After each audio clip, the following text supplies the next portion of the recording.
आखिर ये है क्या तबूत सकीना जिसे यहूदी आज तक तलाश कर रहे हैं। आखिर क्या है इसके अंदर, और ये तबूत यहूदियों के हाथ से कैसे निकल गया। ये शमशाद की लकड़ी का एक संदूक है जो सबसे पहले हज़रत आदम अलैहिस्सलाम के पास था। उनके बाद ये संदूक उनकी औलादों से होता हुआ हज़रत याकूब अलैहिस्सलाम के पास पहुंचा। इस तरह ये बनी इसराइल के कब्ज़े में रहा।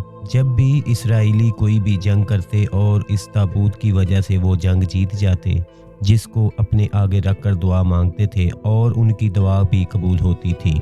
इस ताबूत में हज़रत मूसा अलैहिस्सलाम का आसा और हज़रत हारून अलैहिस्सलाम का अमामा, हज़रत यूसुफ अलैहिस्सलाम का जुब्बा, हज़रत सुलेमान अलैहिस्सलाम की अंगूठी, तौरात किताब के चंद टुकड़े, कुछ मन्नो सलवा जो आसमानी गुज़ा है, और कुछ नबियों की निशानियां भी मौजूद थीं। जब बनी इसराइल गुनाहों की सरकशी में हद से ज़्यादा आगे बढ़ गए तो अल्लाह तबारक व तआला का इन पर अज़ाब नाज़िल हुआ। उनके हैकले सुलेमानी को भी 2 बार तोड़ा गया और ताबूत सकीना भी गायब हो गया, जिसे यहूदी आज तक ढूंढ रहे हैं लेकिन अभी तक नहीं मिला।